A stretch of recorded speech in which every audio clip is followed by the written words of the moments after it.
మాట్లాడుతున్నా ఆర్మూర్ హిందూ ఎమ్మెల్యే. ఈ మీ police station పరిధిలో ఒక హిందూ మీద ముస్లిమ్స్, రోహింగ్యా ముస్లిమ్స్, పాకిస్తాన్ తీవ్రవాదులు ఏం చర్యలు తీసుకున్నారు? ఇక్కడ హాస్పిటల్లో ఉంటూ పేషెంట్ గురించి మాట్లాడుతున్నారు. పాకిస్తాన్ తీవ్రవాదులు రోహింగ్యా ముస్లిమ్స్ మోర్తాడ్లో స్థానిక ముస్లింలతో కలిసిపోయి ఒక హిందూ యువకుడిని ఇక్కడ మీ పోలీస్ స్టేషన్లో నేను హాస్పిటల్లో ఉన్నాను. చట్టాలు చెప్తావా నాకేమన్నా? ఏం తీసుకున్నావు యాక్షన్? ఎంతమంది మీద పెట్టినావు? ఎంతమంది కొట్టినావు?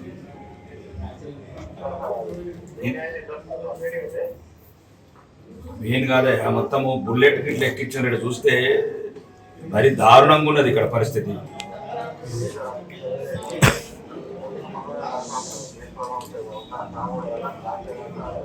ఏమైతే కళ్ళ ముందు పుట్లు కనబడుతున్నాయి, కళ్ళ ముందు తల మీద గాయం కనబడుతుంది, డాక్టర్లు రిపోర్ట్ ఇచ్చిండ్రు. పోలీసు యూనిఫామ్లు ఉన్న నీకు హిందువుల ఇబ్బంది అర్థమైందా లేదా?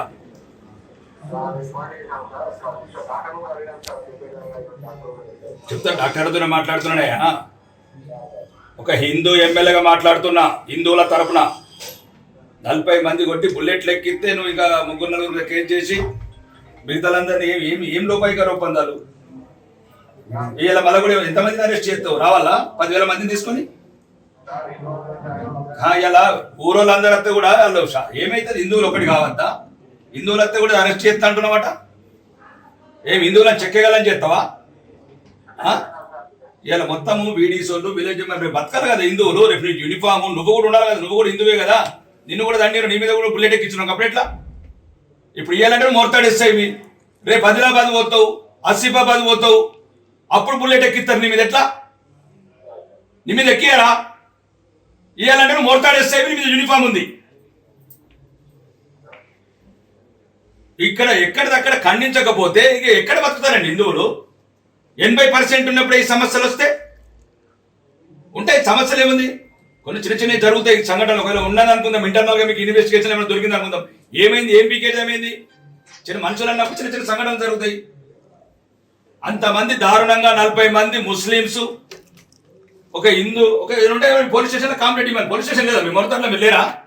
ఇద్దరి మీద కంప్లైంట్ ఇవ్వాలి కదా ఎస్ఐ గారు. మీరు 307 పెడతారా, 302 పెడతారా, ఇంకేమైనా మన ఇండియాలో ఉన్న సెక్షన్లు అన్ని పెడతారా అని మనము చట్టం ఉంది కదా ఇక్కడ. అంటే హిందువులను కొడుతూనే ఉంటారు ఇక. మళ్ళీ అందరిని ఒకటి కాకుండా పోలీస్ స్టేషన్ ధర్నాలు కాకుండా హిందువులు ఒకటి కాకుండా మళ్ళీ అట్లెట్లా తయారు చేస్తున్నారు మీరు మొత్తం కంప్లీట్గా ఒకటేసారి చెప్తున్నాను ఎస్ఐ గారు.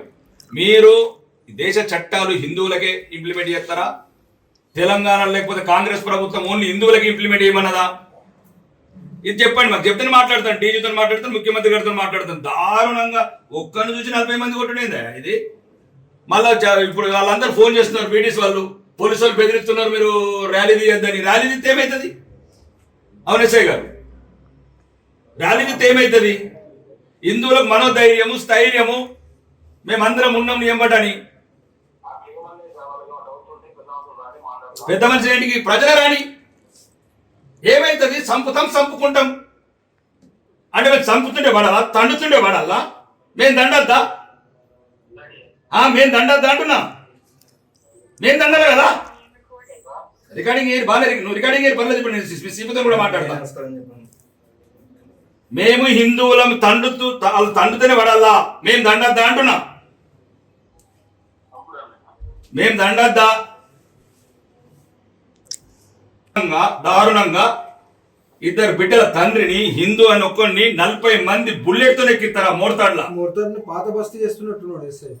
మోర్తాడ్ మీరు ఒక్కటేనండి తీసుకోవాలి. మళ్ళీ ఉల్టా హిందువులను బెదిరించుడు, హిందువులను పోలీస్ స్టేషన్ ధర్నా చేయడం. ప్రజాస్వామ్యయుతంగా శాంతియుతంగా ధర్నా చేస్తారు. ధర్నా చేస్తుంది కూడా హక్కు లేదా హిందువులకు? కాకపోతే మాకెందుకు ఫోన్ చేస్తారండి? మమ్మల్ని రమ్మని మోర్తాడుకో. మీరు మొత్తం రిపోర్ట్స్ అన్ని సిపి గారితో మాట్లాడతాం. హిందువుల మీద కూడా చెప్తున్నాను ఎస్ఐ గారు, ఇంకొకసారి హిందువుల మీద తప్పుడు కేసులు పెట్టడము, హిందువులను బెదిరించడం చేస్తే మాత్రం చట్టపరంగానే డీజీపీ గారికి చెప్పి నీ మీద యాక్షన్ తీసుకుంటాం. కనీసం మానవత్వం లేకుండా ప్రవర్తిస్తున్నావు నువ్వు. ఎవడు చెప్పిండు నీకు? పైనుంచి ఏ ఆర్డర్ చెప్పిండ్రు? భార్య కూడా భయపడుతుంది ఎస్ఐతో ప్రాణఖండం ఉన్నదని. ఇదా నీ పోలీసు యూనిఫామ్ వేసుకున్నావు, నువ్వు ఇచ్చే ప్రజలకు ధైర్యం మీద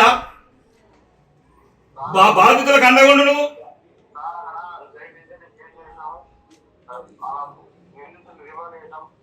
ఏ రిమాండ్లు ఎంతమందిని చేసినావు? 40 మంది అంటే 6 చేస్తావా?